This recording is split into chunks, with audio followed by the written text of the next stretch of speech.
Welcome to Tree Talking Time, where we talk all things tree dogs, from the smallest feists to the largest hounds, treating squirrels to bears and everything in between. And from time to time, we might even run a little fast game.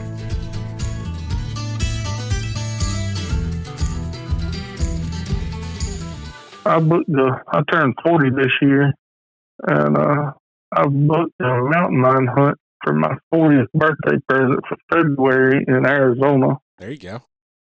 And it's a mule. You got to ride mules up the mountain. I'm a little bit nervous about it. Sounds exciting. Bucket list hunts, and you only turn 40 once. So Yeah. I'm going to try to go do it for the experience anyway. Yep. Well, I look forward to reading about it. Yeah, hopefully if I make it off the mountain, I'll be able to write a story on about it. No matter what happens, you'll at least have a story. No, yeah, that's right. Either when I walk through the pearly gates and get back home, one or the other. You'll be all right. He's a younger guy, got his own guide service, and he's got great reviews. Everybody I've talked to that's hunted with him absolutely loved it, and says he does a great job. Puts everybody on a line. He's got a really high success rate. So. Yeah. No, that's great. Yep. Now, eventually, I'd like to make it out west and lion hunt, and through the podcast, I've met some great people, and they're like, "Yeah, you ever out this way? Let's go. Feel free to come on." And it's just like still hard to get out there, even with an open invitation. Yeah, it's just. I mean, you talked about it the other day with a young family and all. It's just hard to find time, even when you can get a trip, lined up for essentially free. It's still hard to find the time to go. Exactly. So, just try to do it when you can. Yep, definitely. That's what I told. Huh? Are you going by yourself? You got anybody going with you? Well, my wife told me to start with that she wanted to go just to be a spectator. Yeah. And then I showed her the wall tent, the wall tents and cots and on the side of a mountain and mules. And she said, "I love you, but I'm not going to do that." That's fine. And one of my best friends is probably going to go with me just as a spectator. He doesn't care about killing one. He just wants to go with me on the trip. So yeah. So I have a buddy with me anyway. There you go. That's awesome. Yeah, it should be a fun trip. Mm-hmm. Trying to get my fat butt in shape right now. That's I'll tell you what. Every time I go to the mountains, I get my butt kicked, and I'm just like, that's what I said. I'm like, I need to get in better shape. Yeah. I'm a flatwoods boy down here in the swamps of Georgia. We don't even have a hill, so I'm not a little bit of elevation is going to kill me. Yeah, I'm not flat, but I'm not like mountains, and so I'm the same way. I can get around pretty good on flat ground. Yeah. You start going up, oof. That's a whole nother ball game, ain't it? Exactly. So that's right. It kicks my butt once we start going up. Yep. No doubt. And then, the one thing that kind of worries me about going out west is, being on the East Coast, and especially, I'm sure where you're at's pretty similar to here. Our elevation's like 500 feet above sea level, Yep. And now I got to go out west where we're a heck of a lot higher than 500 feet. Oh, yeah. And I'm not used to snow. I've seen snow twice in my life. Really? And neither time has it stuck. We'll have snow for maybe an hour or two. I mean, I guess it makes sense. Yeah. Crazy to me. I don't know. Well, that's going to be a shock too. In the mountains of Arizona, and every picture I've seen, he's posted, there's snow everywhere. So that'll be another adventure for me too. Yeah. Dress warm. Yeah, exactly. Bull is your friend.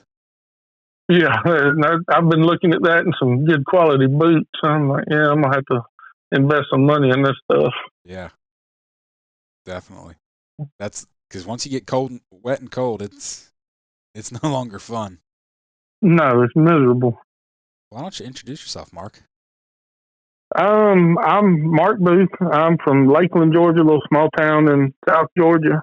And I own and publish Southern Hound Hunting Magazine, Yep. Quarterly magazine we do 4 times a year, dedicated to all things hunting dogs, whether it be running walkers, beagles, cur dogs, tree and fast, anything you can think of that you can run a big game or small game animal with a dog, we cover it in the pages of the magazine. Mm-hmm. No, and I've gotten your magazine for a couple years, and I've submitted some photos, and actually, I think it was the spring issue of last year had my dog Rio on the cover. Yep, he was on the cover of the magazine. One of the best. We've been looking for a tree dog picture, a night tree dog picture, and it was one of the best ones we had submitted yet. And we asked you about putting it on the cover of issue 15, and it got there. Dang, you even know the issue. Yep. I couldn't say that. Yeah, it's kind of a one man, one woman show with the magazine. We do all the work, so I've got a pretty good memory of all the work we've done with it. I would just think after a couple of years now that stuff would start running together, but that's pretty impressive that you remember that. Yep. So I remember the cover photos for sure. Mm-hmm. Well, let's dive into Southern Hound hunting, and I'd love to know where the story behind it. I mean, well, I actually know the story behind it because we talked, last a couple weeks ago about it. But I think it's an interesting story, and I think it's pretty cool how you've put everything together and how far it's come. And so let's kind of go through that. All right. So yeah, like me and you talked about, I grew up dog hunting in South Georgia mainly for deer, and I was sitting in the house one night where you normally sit to read a magazine that little bit of time. The throne room. And in the throne room.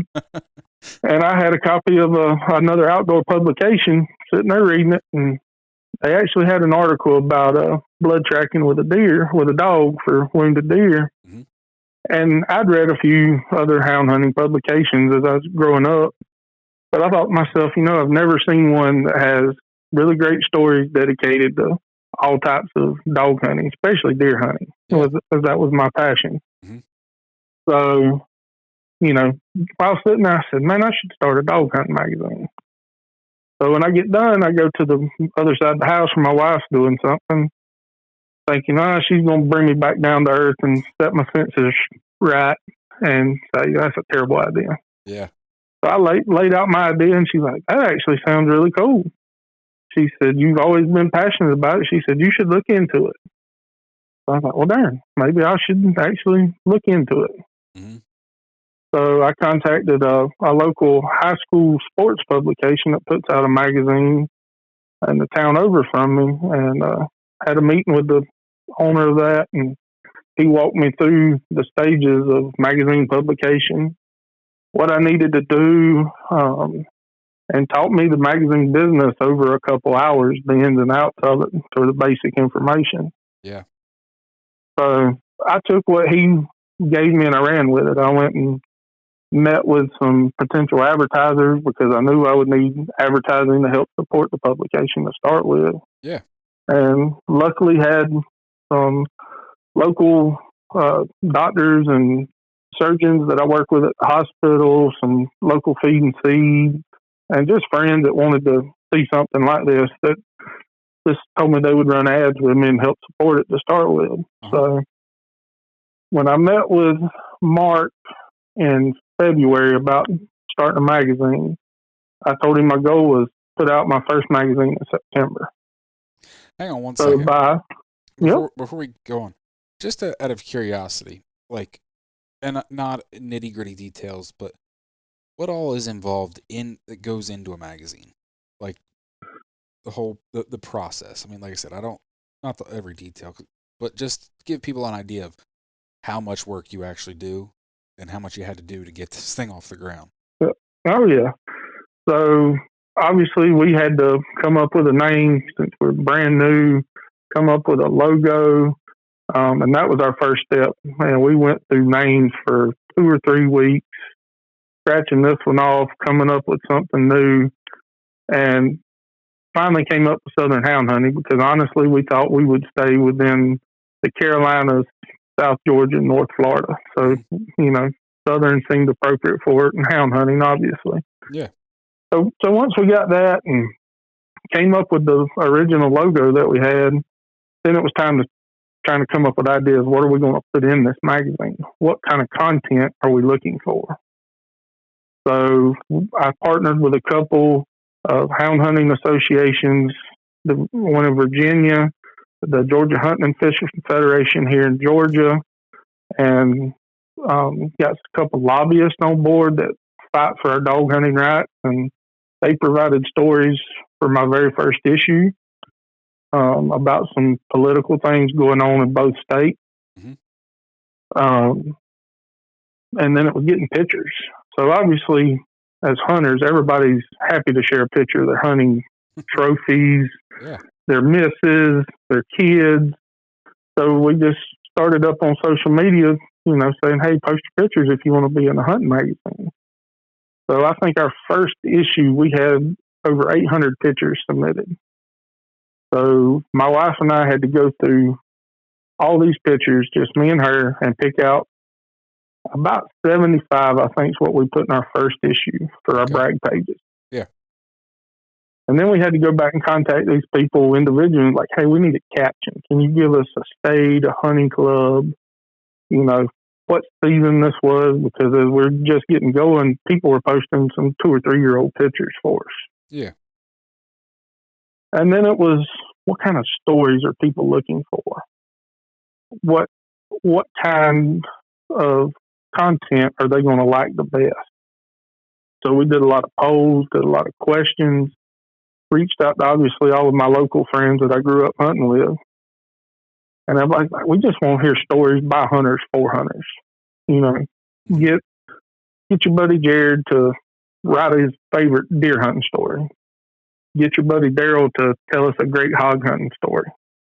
So that's what we did for our first couple of issues. We just went locally and on Facebook as we were growing and had hunters send in their stories. Mm-hmm. And I've never been a writer, never have professed to be. That's me.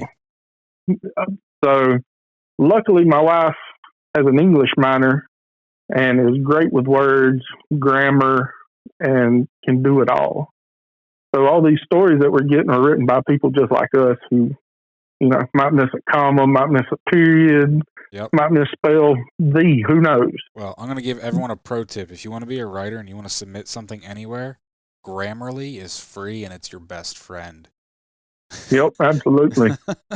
At least run it through Grammarly before you send it somewhere. It'll help you out. Saves my butt all the time. Absolutely. And I run it through Dannyelle, and she's so far through almost 5 years of the publication, every article that has been submitted, story article, unless it's by one of our professional writers that submits for us at times, she's edited every single article. Mm-hmm. She goes through each one, fixes them all up. So once we got the idea of the content, got our stories in line, we'd already, like I said earlier, had already lined up enough advertisers to put the magazine together as far as paying for it. Yeah. So we got that. And Mark Dykes, the guy who I mentioned that helped me with the information, told me that their design team would help me put it in magazine form because there's a lot of software and a lot of work that I don't know how to do on a computer to turn it into a high quality publication. Okay. So when we get all the content together, we get our advertisements, we get our stories, our pictures, everything that we want in, we send it to them and they put it in what you see in the pages of Southern Hound Hunting. Mm-hmm. And then we use a printer out of Jacksonville, Florida. We submit the final product to them, tell them how many copies we need, and from there they ship me bulk boxes that I carry to the stores that carry it, and obviously the ship out orders from the house, and then they ship our subscription straight from the printer there. Okay. So it doesn't sound like a ton, but when you're going through all of this information and through hundreds of emails and now thousands of pictures. Yep. And trying to pick the best quality pictures that'll show up on print pages. Because everything, you can make something look good on social media or the internet, with digital editing, but it sometimes doesn't carry over to print. So you've got to pick high quality images to show up on a printed page. So, and it's definitely, like I've always said about this, it's a labor of love. Yeah. And still to this day, we've printed 19 issues. My Hound Hunting Kids section is the best section in the whole magazine. I always enjoy it. That was one of the stipulations when we started this, was we were going to have a section dedicated to kids. Since we had a daughter of her own who at the time was sick, so she wasn't hunting a lot, but she was going all the time. She wasn't actually hunting. Yeah. But I was like, I want her to grow up in this like I did, and we want to promote it to other kids and promote the kids that are doing it. So, you've seen the brag pages. We'll have 25 to 30 pictures every issue of kids doing something in the hound hunting sport, whether it be fox hunting and trials or rabbit hunting, deer hunting, bear hunting, whatever it may be. And then we feature a kid in every issue. Still, some of my favorite stories are kids who get their parents' phones with their permission and call me and say, "Hey, this is so-and-so. I just killed this big bear this year. Can I tell you my story for the magazine?" Absolutely. That's pretty and cool. They're like 8-10 years old, maybe. I think my youngest has been 7 that's called me. And they talk to you just like a seasoned hunter. They tell you the stand names that they were on, the dogs named, who was there.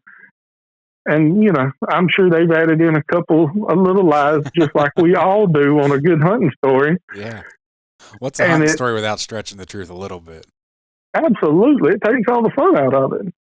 And I've absolutely loved every story that we've received like that. And, putting it in their own words and publishing it with their pictures in there. Yeah. And then getting messages from them and their parents when they get their copies. Like, oh my God, you should have seen their eyes when they saw the magazine come in today. That's one of the best things about it. Yep. No, I can imagine, I've got young kids, and I know Charlie, my oldest, my youngest, he's only 2, so he doesn't really quite understand it a lot of time at this point. But Charlie, he's pretty excited. I write an article for Full Cry every month, and it's basically just a recap of this podcast and kind of, and also my own hunting and stuff. So, and I've submitted some photos of him hunting with me, and he always loves seeing those, in print. And even and actually what made me start writing was I was talking to Amy Thomas, who writes an article she writes multiple articles for Full Cry, and I sent her an email, I don't know, probably 12 or 13 years ago with one of the first dogs I ever had. And, all she did was mention that she got my email and submitted the picture that I had sent her of my dog. And just as I was 18, but just getting started into all this, and, it still got me excited to see the picture of my dog in a magazine. So. Oh, yeah. I know it. And I think that excites a lot of people. Yeah. It's it's a nice memory to have a copy to look back on, and some might be your favorite dog or your favorite memory hunting with dogs, just to see it in a publication of any kind. Yeah. And know a pile of other people have seen it as well, and it's kind of your bragging rights. Mm-hmm. No, and I know my parents, when that photo was on the cover last year, my parents don't. Oh, yeah. And they're like, they were very impressed, that picture was there. They're like, well, I want a copy of it. And I'm like, I was actually almost dumbfounded. I'm like, why? And it's like, it's just kind of funny, but they're like, because that's your dog on the front of it. And they were just real proud that my dog and my photo of my dog made it on the cover. Yep.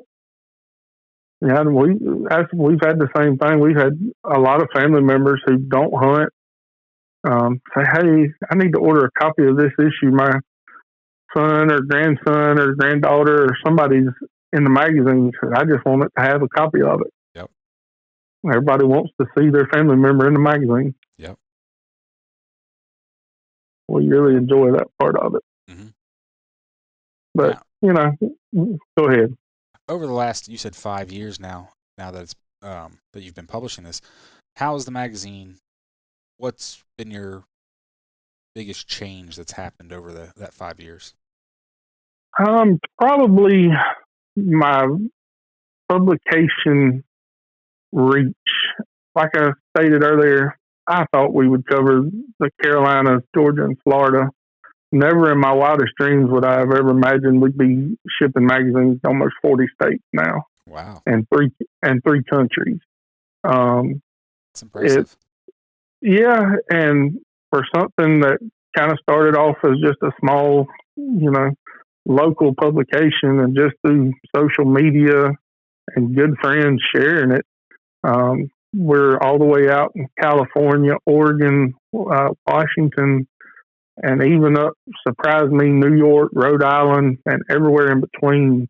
Mm-hmm. So there's dog hunters across the country. And as growing up in a kind of small, secluded South Georgia area with our 2 or 3 different types of hunting with dogs, bears, and hogs and deer, it's expanded my knowledge of the dog hunting sport immensely.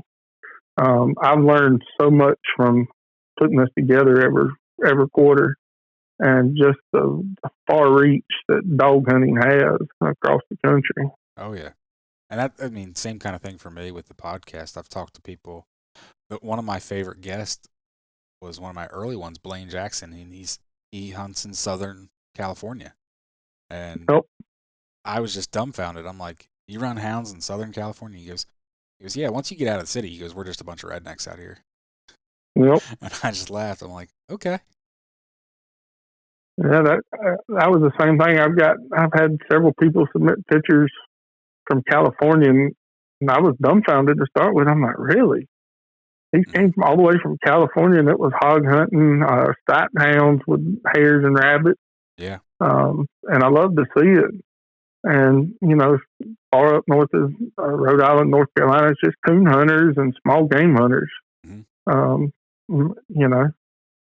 Doesn't matter the game they chase. It's just impressive to see the sport carried on that way in all these places. Yeah. Now, just curious, what international countries are you shipping to?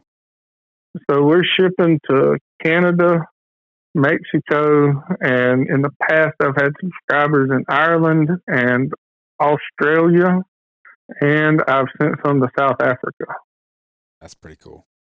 Yeah, we actually had a professional hunter do a story on a leopard hunt for us with hounds in South Africa. So we sent a few magazines down there to a few people. That was so far our farthest ranging story as of yet, but that was pretty impressive. I will tell you, that is my ultimate bucket list hunt, and I will probably never do it because I will never be rich enough to do it. Yeah, I agree. And he quoted me some stuff on a green hunt, where you dart them, and because you could do it cheaper. But I'm like you, I'd have to win the lottery to do something like that. Exactly. But we can always dream. Yep. No, I just think that, and from what I've heard of the leopard hunts, like they're just much more intense than anything else because those leopards are very aggressive, and you just kind of gotta be on your toes, and I don't know, just that adrenaline, that excitement. Oh yeah, definitely a dangerous game hunt. You can't bat your eyes very long over there. It's liable to jump out at you, from what I've heard. Yep. Maybe one day. Exactly. Well, speaking of winning the lottery and also having a magazine, most people would think that a guy that runs deer dogs in South Georgia that started a hound hunting magazine would be like a blue collar worker, regular Joe. Yeah. But you're not. You are highly educated, daggum anesthesiologist. I'm an anesthetist, and got a lot of school under my belt, and take care of people at the hospital all day long, and enjoy it. Been doing anesthesia for 15 years now.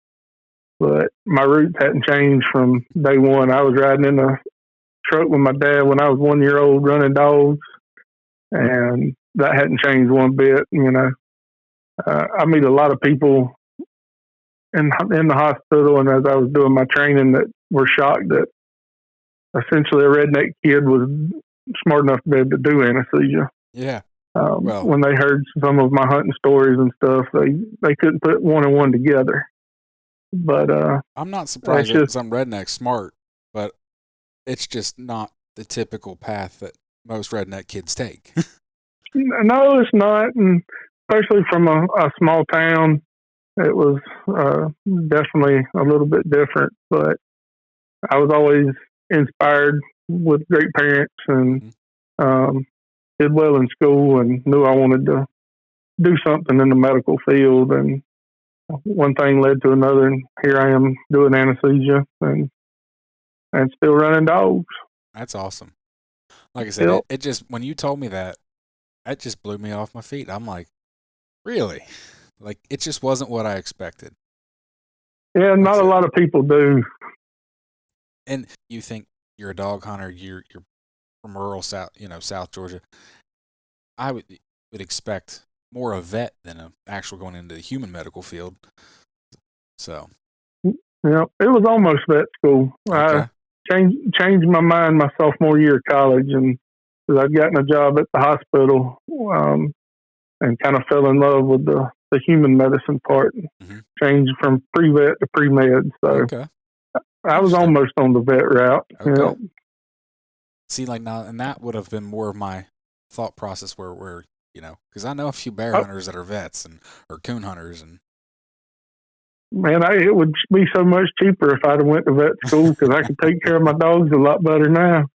Yep. And I could do my own vet column articles in the magazine instead of finding vets to do them for me. Yeah, I give a buddy of mine a hard time. He married a vet, and I'm like, you just married her because you wanted free vet care. That's right. Not a bad decision. No, I'm telling you, smart all the time. I'm like, when you got a big pack of hunting dogs, that makes a difference.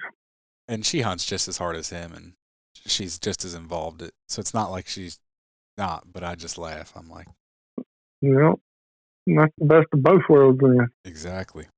And that's what we try to promote is the family experience, because the three of us, my wife and daughter and I, we hunt together almost every Saturday. If I don't have guests riding with me or friends, those two are with me, and they have been for forever. And that's probably, to me, other than the camaraderie that you get to share with everybody you're hunting with, and is just a family experience of running dogs. Because you can share it with each other while it's going on. You don't have to sit there and be quiet, be still. Yep. You can talk, get excited, and have a blast doing it. Yeah, no, I agree. Like, I've been fortunate to take my son Charlie with me quite a few times. I mean, he goes probably 2 or 3 times a year with me right now. He's only 6, and so it's kind of hard because I don't want to make it not fun. So like we cater where we go, and we go to the pretty much one farm that's got a lot of 4-wheeler trails, so that way it's easy to get around, and we're not going to be super far from the truck, so it's a nice easy drop to make sure we keep it fun. Oh yeah, you don't want to wear them out and turn it into more work than it is play. Exactly.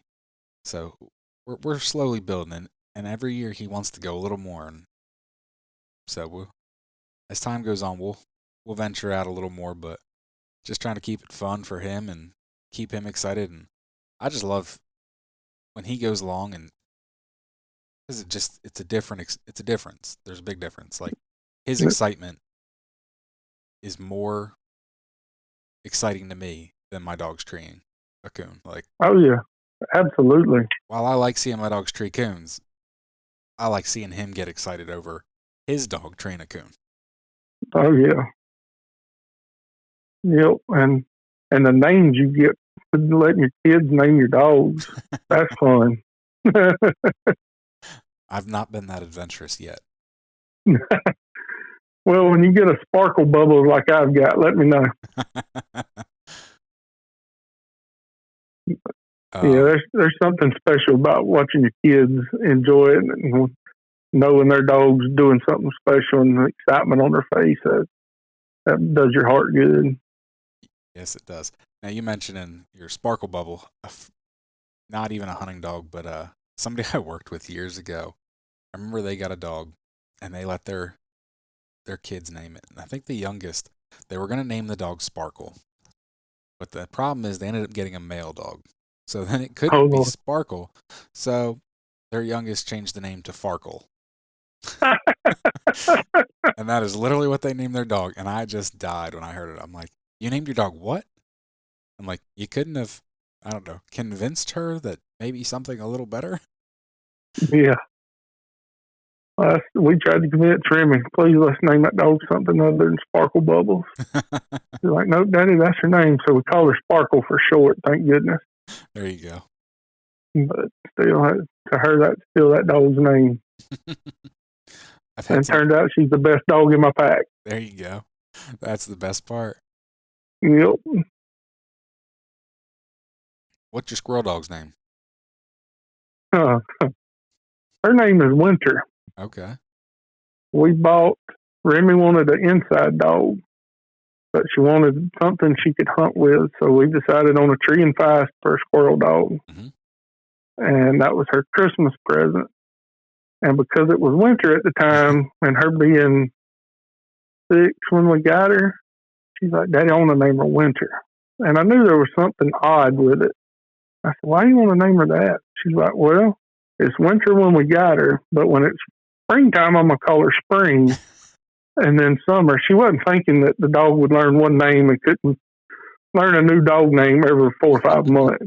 Yeah. So she was going to change her name every season. And we quickly told her that wasn't going to happen. So she stuck with Winter anyway.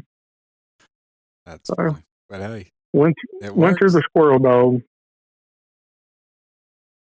And she's a jam up little dog too. Good. We have enjoyed hunting with her. So I know you're mainly a deer dogger. That's like your your first love and big main passion that you do. What you do, and obviously you got the squirrel dog. But do you do any other hound hunting? Yeah, we've obviously got a bunch of hogs here in South Georgia, and I've got several friends that have packs of hog dogs. So during the summer and spring, we'll get with them and we'll go bay up, catch some hogs. And we've also got a pretty good bear population down here in South Georgia. Okay. We only get 12 days of season, and that's a Thursday, Friday, Saturday for 4 straight weeks. That's all we get. But we bear hunt pretty much all 12 days. I can't get off work for the entire season, but I try to go as much as I can with different people, and have managed to kill a couple bears with the dogs in South Georgia. Now, does somebody bring bear dogs from somewhere else, or do you just run your deer dogs, or do you run hog dogs? We've actually got some guys down here that have their own packs of bear dogs. Okay. Couple guys at my hunting club have bear dogs, and we'll take them, and some of the other guys bring their hog dogs and put those with them. But we've actually had 3 or 4 packs at the time the last few years at our club when we hunt. So we've had a pretty good amount of bear dogs. Just surprising me that people keep bear dogs for just such a short season. That's all.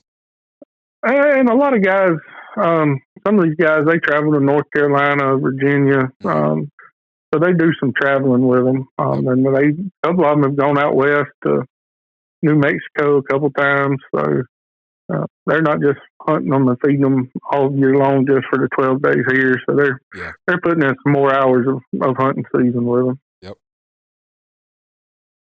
But that's awesome. Noki Swamp's pretty close to us, and it's renowned for its bear population. So there's a pile of bears down here, and people tend not to believe it or don't even realize it most of the time. We do have a bunch. Interesting. I didn't realize you guys had a bunch. I mean, I knew they were there. I just didn't realize in any sort of large numbers. Yeah, we have to check them in. Obviously, I don't know how it is everywhere else, but we have a check station for the 5 counties in South Georgia that we can hunt. And the first one I killed on the last weekend. So when we went, he was like the 210th bear checked in. Okay. So that, and at the time the season was only 9 days, so this was the 9th day of the season, and over 200 bears. That's a pretty good number, I think, anyway. Yeah.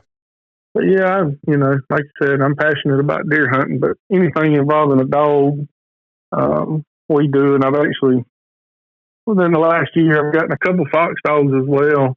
One of my good buddies is big into the fox trials, and he gave me a couple good young dogs last year. Nice. So we go and cover some fundraiser hunts for the magazine, youth hunts. Mm-hmm. And my competitive nature just kicked in. I couldn't stand going to them and watching everybody else run dogs. And my daughter, especially on the youth hunt, she's like, "Daddy, I want to enter a dog." So my buddy Daryl gave us a couple, and we've been running those and turning them in at hunts, and they're doing pretty good for us. That's awesome. Pretty soon you're going to have a whole bunch of dogs. I tell you, if I had the kennel room, I'd have a dog for everything. I'm right there with you. Kennel room, well, then I'd have to win that lottery again because, dog feed's so high. Yep, no, lottery would make up for a lot of my time. Yep. So, where do you see, the future of Southern Hound Hunting magazine? I've had a lot of people ask me that. And my main goal when I started this was to promote the positive aspect of dog hunting. Mm-hmm. All you used to hear was all the negative aspects of dog hunting. Trespassers, dogs running on property they shouldn't be. Mm-hmm. My main goal was to promote the positive aspect, to spread what good things dog hunters do. Yeah. And we want to use the platform of Southern Hound Hunting to hopefully keep this tradition alive. Mm-hmm. So if we keep covering these veteran hunts that multiple clubs have a year, these youth hunts, these scholarship programs, everything, cleanup programs, a lot of hunting clubs, people don't realize dog hunting clubs have cleanup programs. Yeah. They'll go clean up a national forest. So if we continue to promote these things that we're doing as dog hunters and start weeding out the bad apples and prove to the hunting population, hey, we're not as bad as y'all think we are. Mm-hmm. We're going to keep our sport around longer. Definitely. So as we grow and continue to add, we won't ever get to 50 states. I don't see that happening. Mm-hmm. But as we grow in numbers in the states that we do have, that's just spreading that image farther and farther along the lines. Mm-hmm. And if we inspire one kid an issue, some kid picks our magazine up at a feed store, and it inspires them to go to their next door neighbor who has dogs and say, "Hey, I want to go hunt with you." And that leads them to a lifetime of running hounds. It's worth it. Mm-hmm. So to spread that positive image and to continue this tradition through our youth is where I see us going. Yep. Yeah, and for the listeners, I've got issue 17 sitting right here in front of me, which is, when was that? That would have been the September issue last year. Okay. So we've got... That would have been our fall issue. Yep. So we've got a little girl's deer hunt, and she has special needs. So you're talking about that. Then you flip the page, and you've got the 10th annual Georgia Youth Hunt. You flip the page, a couple pages down, you've got the world's largest dog hunting meeting about protecting dog hunting rights. And there's plenty of other I don't want to say good stories, but just an enjoyable read. No real, you're not promoting anything or anything like that. It's just purely entertaining stories of people's hunts. Yep. But that's right. In every issue, you've got stuff like that promoting, like you said, the youth, special needs, veterans, organizations that are doing things right and promoting this sport in a very positive way, and that's in every issue of your magazine. And that's what we're striving for. I want people to be able to read stories that's written by hunters just like them. Mm-hmm. It's not going to be technical. It's not going to be pushing a product on them. Yeah. It's going to be something purely entertainment, and then promoting those great events, those great hunts, where you're bringing outsiders in, doing good things for them, giving back to the community, and protecting the rights of dog hunters. Because currently that's our biggest battle. Yeah. Is fighting for our rights every year, no matter what state you're in. Mm-hmm. There's always an uphill battle for a dog hunter. Exactly. So if we can keep people up to date on what's going on in their state, with their local dog hunting association or alliance, and help drive up membership for those, if nothing else, mm-hmm. to help continue to support the fight, that's what we're going to do. Yep. And actually, you mentioned that. I'm going to kind of plug, it's not even plug and W. It's something, obviously a lot of people that listen to this know that W Hunting Supply sponsors me, and you can buy my shirts there. But on their page, they have a page that says join the fight. You can literally go and join associations from all across the country. And W doesn't make any money on that. Actually, W loses money. But they do it to be able to make sure those, especially a lot of these organizations that don't have a website, don't have a way of taking online memberships. So it's a way to help these clubs all across the country. I mean, I know I haven't looked at it recently, but at one point I know there was New Hampshire, California, Virginia, Idaho, Washington, Oregon. I think there was a Tennessee organization. So it's like, and on that website, it's a lot of big game organizations, but just saying that that's a great place that if you're looking to just support somebody, you got some extra money, you want to support some hound organizations, that's one place. I definitely advocate for people joining their state organizations or their local organizations that are supporting hound hunting and promoting it in a good way and trying to protect it. So.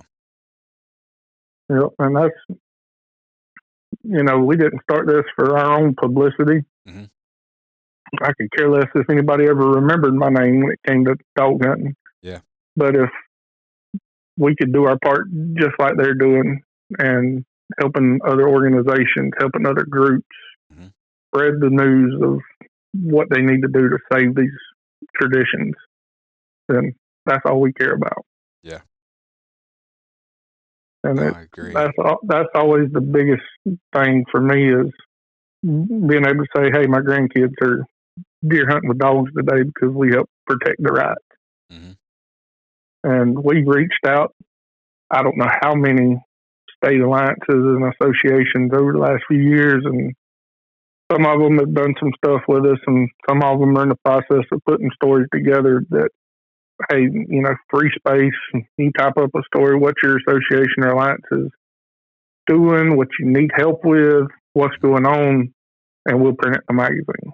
There you go. If anybody's got an in with a state association or something, and you want to get the word out, right there, contact Mark. That's right. We'll be more than happy to print anything they need to print about what people can do to help them out. Mm-hmm. Yeah, no, actually, just the last 2 weeks, I know a friend of mine, he's trying to get some stuff going in the state of Pennsylvania. We were trying to organize a little better and trying to unite some different sporting dog groups and owners. So we're definitely trying to work in here in our state, and that's what it takes is everyone working in your own state, trying to improve things where you're at, because nobody else can other than us hunters. Oh no, that's the best thing you can do is join a local organization like that. Yep. Because one thing leads to another. Once you start a local, and then you get state, and then you're just getting bigger and bigger and doing nothing but good. Yep, exactly. But we definitely enjoy this sport, and it's a lifestyle for us. And mm-hmm. we enjoy hearing everybody else's different styles of hunting and stories, and it's a labor of love putting this magazine together every issue, and we enjoy the heck out of it and look forward to what's coming next from everybody. I know I look forward to mine every quarter. It's always got some good stories, and like you said, the brag pages, they're just full of pictures that, and like you said, a lot of them are kids. A lot of them are first time hunters. A lot of them, you get to see a lot of different types of hunting that, I live in the state of Pennsylvania. We don't have deer dogs here. Yeah. Fox and coyote hunter dogs aren't a big thing. They're here, but not like they are down south. Don't have hogs here, so you get to see those things that I don't see every day. Yep. And that's the best part about it, because we've covered some mountain lion hunts. We've covered a little bit of everything I think that's humanly possible to hunt with a dog, and I've learned more from it myself for my own benefit. Yeah. And I think it's interesting to see something different like that, and to be able to have it all in one magazine. Yep. We always say it's the most comprehensive dog hunting magazine out there, and a lot of people agree just because it does cover everything. Yeah. Because magazine-wise, there's probably coonhounds are probably the biggest focus between the multiple coonhound magazines. Then there's a couple beagle ones, I would say, that are probably right after that. And then full cry is pretty much all cur and feist for the most part anymore. At one point, it used to be a mix of stuff, and then the hunter's horns, pretty much fox and coyotes. So that's pretty much all field trial stuff. So yeah. Were you actually? There's not a lot. Yeah, we cover a little bit of all of it. Yeah, and you're covering actual hunts and a lot of hunting photos, and so. And kind of a little plug for our friend and supporter Cora Parker, who owns Girls with Hounds. Yeah. We partnered with her about 3 years ago and have our Girls with Hounds column, and that's been an immensely popular column since we started it with her, because there's so many females involved in the sport now. Yep. Which is great to see, especially as a father of a daughter. And we get a different female hunter every issue that Cord puts together a story on and gets the pictures, and it's great to see the girls out there enjoying the sport just as well as we do. Yep. Now, it's a great magazine, and it's just a very different perspective than you see a lot of other magazines, and that's one thing I like about it. Now, one question I do have about, most people say print's dead. What would you say to that? In a lot of aspects it is, but when it comes to a hunter, especially a dog hunter, print is very much alive. Okay. Because I get tons of calls from people that won't order a subscription, won't order a magazine, whatever, and they're like, can you take an order over the phone, because I don't know how to work a computer. I don't want to order over a computer. Don't trust it. Yeah. And that's perfectly fine, because I'm not the most computer illiterate person there is out there. Yeah. And the majority of our readers, I've had very few over the 4.5 years we've been doing this, ask for a digital copy. Okay. Everybody wants a physical magazine they can hold in their hand and see. So when it comes to the readership that we're reaching out to, print is going to be the most popular. Yeah. Now, as far as newspapers, and you can get your news 24/7 on Facebook, Twitter, Instagram. That's a no-brainer. And people share their stories and hunts on social media as well, but people still like to be able to see it on paper. Well, and I'll be the first one to admit, when I'm scrolling through social media, I'm not typically taking the time to read a long story. Nope. I will sit down and I will read a magazine and read an article. Yep. I mean, it's just different. I don't know. There's something about holding it in your hand that makes you more involved with it. Yep. Makes you feel more attached. And I love, Although, and I will admit, I am a hoarder of magazines. So, like, if I get a subscription to a magazine, like, I don't throw them away. I keep yep. every back issue, and it drives my wife insane.